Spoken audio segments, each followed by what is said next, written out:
نحمدہ ونصلی ونسلم علی رسولہ الکریم اما بعد۔ رمضان المقدس کا عظیم مہینہ اللہ تبارک و تعالی نے ایک بار پھر امت مسلمہ کو عطا فرمایا ہے۔ رمضان المقدس کے دن کے روزہ کو بھی عبادت کی چیز بنایا اور رمضان المقدس کی رات کی تراویح کو بھی ثواب کی چیز فرمایا۔ اس لیے خوش قسمت ہیں وہ مسلمان جو دن کو روزہ رکھتے ہیں اور رات کو تراویح میں قرآن کریم پڑھتے ہیں، قرآن کریم سنتے ہیں۔ اللہ تعالی ہمیں رمضان المقدس کی ان عظیم عبادات کو سر انجام دینے کی توفیق بخشے۔ آج کی محفل میں ہم نے جس عنوان پر گفتگو کرنی ہے وہ ہے کہ انسان کسی کا روزہ کھلوائے تو اس کی فضیلت کیا ہے، تاکہ جب انسان روزہ رکھتا ہے تو روزہ رکھنے کا ثواب بھی حاصل کرے، اور جب کسی کو روزہ افطار کراتا ہے تو افطاری پر کیا ثواب، رحمت اور برکت ملتی ہے وہ بھی ذہن میں ہو تو پھر انسان افطاری کروانے کا ثواب بھی حاصل کر لیتا ہے۔ اس حوالے سے چند باتیں آپ کی خدمت میں گوش گزار کرنی ہے۔ جب انسان کسی کا روزہ افطار کرائے تو روزہ افطار کروانے والے کو کیا اجر ملتا ہے، اس حوالے سے سنن ابن ماجہ حدیث نمبر 1746 میں حضرت زید بن خالد جوہنی رضی اللہ تعالی عنہ سے مروی ہے، فرماتے ہیں کہ رسول اللہ صلی اللہ علیہ وسلم نے ارشاد فرمایا، من فطر صائما کان لہ مثل اجرہم من غیر ان ینقص من اجورہم شیئا۔ حضور علیہ السلام فرماتے ہیں اگر کوئی شخص، کوئی مسلمان کسی دوسرے مسلمان کا روزہ افطار کرائے تو روزہ افطار کروانے والے کو روزہ رکھنے والے کا اجر اس کو ملے گا، لیکن ایسا نہیں ہوگا کہ روزہ رکھنے والے کے اجر میں سے کچھ بھی کمی واقع ہو جائے، بلکہ فرمایا کہ اس کو بھی پورا اجر ملے گا جس نے روزہ رکھا ہے، اور جس نے روزہ افطار کروایا ہے اللہ تعالیٰ اس کو بھی اتنا اجر نصیب فرمائیں گے۔ بہت بڑی فضیلت ہے جو اللہ کے نبی صلی اللہ علیہ وسلم نے امت کو سنائی ہے اور امت کی رہنمائی فرمائی ہے۔ اس حدیث مبارک کی روشنی میں ہمیں چاہیے کہ ہم جہاں خود روزہ رکھیں، خود عبادت کریں، خود اللہ تعالیٰ کے حکم کی تعمیل کریں، وہاں ہم دوسرے مسلمان روزہ داروں کی بھی افطاری کا سامان کریں، ان کا روزہ افطار کرنے کے لیے خود اپنے آپ کو پیش کریں۔ افطاری کا سامان کسی کو مہیا کرنا، افطاری کے رقوم کسی کو مہیا کرنا اور افطاری کا ساز و سامان کی ترتیب بنانا، یہ انتہائی اہم عبادت ہے اور بہت بڑی ثواب کے حصول کا باعث ہے۔ کسی کا روزہ جب انسان افطار کرائے، مثلا آپ نے کسی کو اپنے روزے پر بلایا ہے کہ آئیے روزہ افطار کریں، یا ان کے گھر میں سامان دیا ہے، تو اس حوالے سے چند بنیادی باتیں ہیں جو سمجھنا بہت ضروری ہیں۔ پہلی بات یہ کہ حدیث مبارک جو حضرت زید بن خالد جوہنی رضی اللہ عنہ سے ہے، اس میں موجود ہے من فطر صائما، جو شخص کسی روزہ دار کا روزہ افطار کرائے۔ اس سے یہ بات بخوبی معلوم ہو جاتی ہے کہ یہاں لفظ صائمن موجود ہے۔ صائم کا معنی ہے روزہ رکھنے والا، اس میں یہ ذکر نہیں ہے کہ وہ امیر ہوگا یا غریب ہوگا، تو معلوم ہوا کہ جس کا روزہ آپ نے افطار کروانا ہے وہ چاہے امیر ہو تب بھی اللہ تعالیٰ آپ کو اجر نصیب فرمائیں گے، اور اگر وہ شخص غریب ہو تب بھی اللہ تعالیٰ آپ کو اجر نصیب فرمائیں گے۔ روزہ کی افطاری کا ثواب یہ غریب کی افطاری کروانے پر بھی ملے گا اور امیر کی افطاری کروانے پر بھی ملے گا۔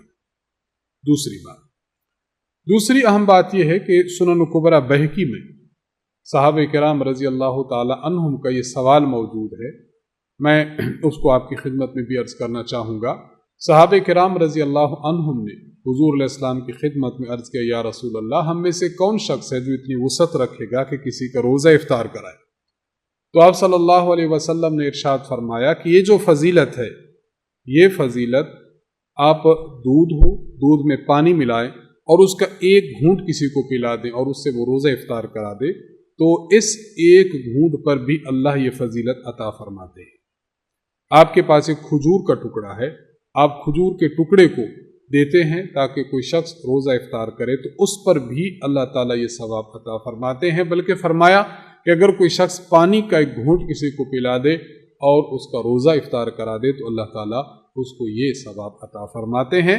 تو پتہ یہ چلا کہ افطاری جب کوئی شخص کسی کی کراتا ہے تو پیٹ بھر کر کھلانے پر موقوف نہیں ہے، بلکہ اگر ان تھوڑی تھوڑی چیزوں کے ذریعے بھی انسان اخلاص کے ساتھ، عافیت کے ساتھ کسی کی افطاری کراتا ہے تو اللہ تعالیٰ اس کا اجر عطا فرمائیں گے۔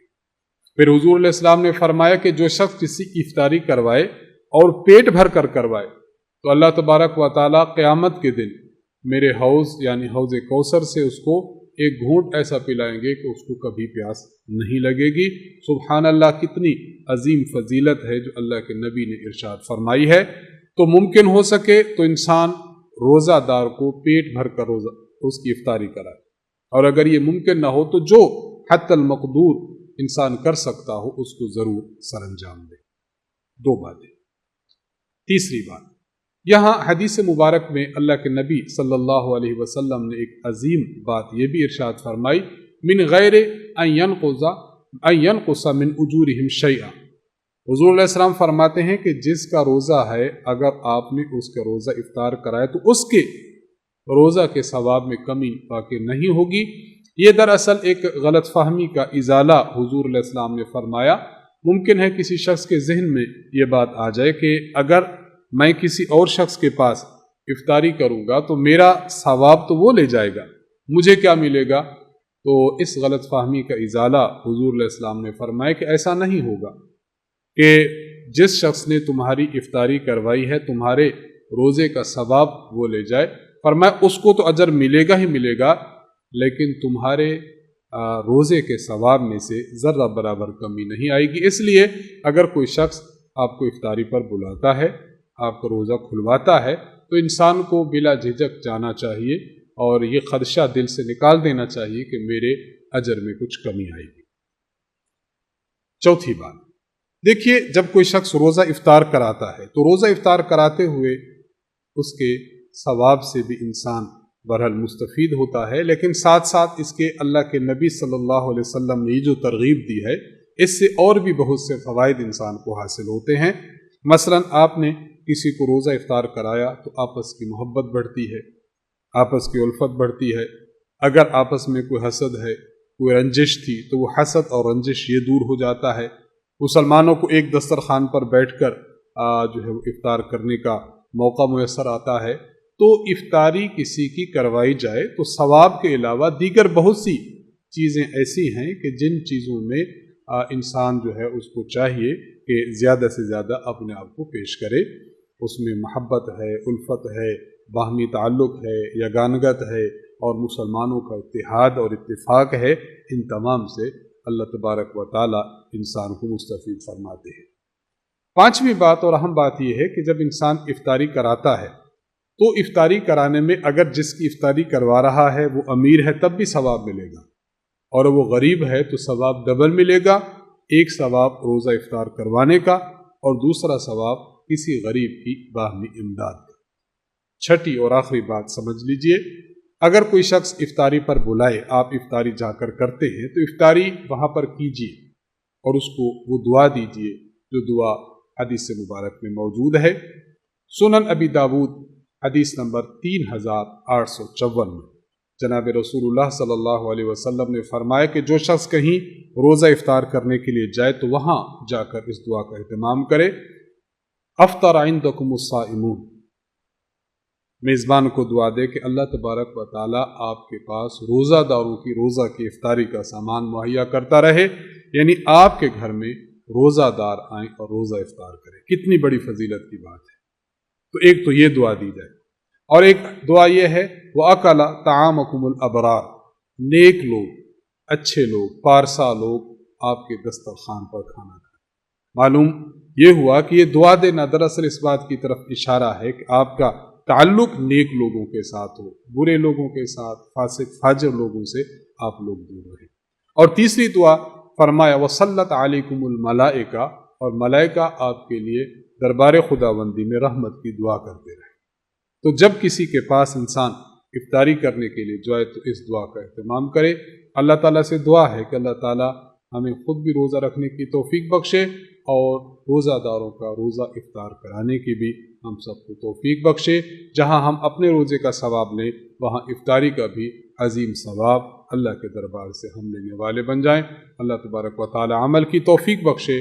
وآخر دعوانا ان الحمد للہ رب العالمین۔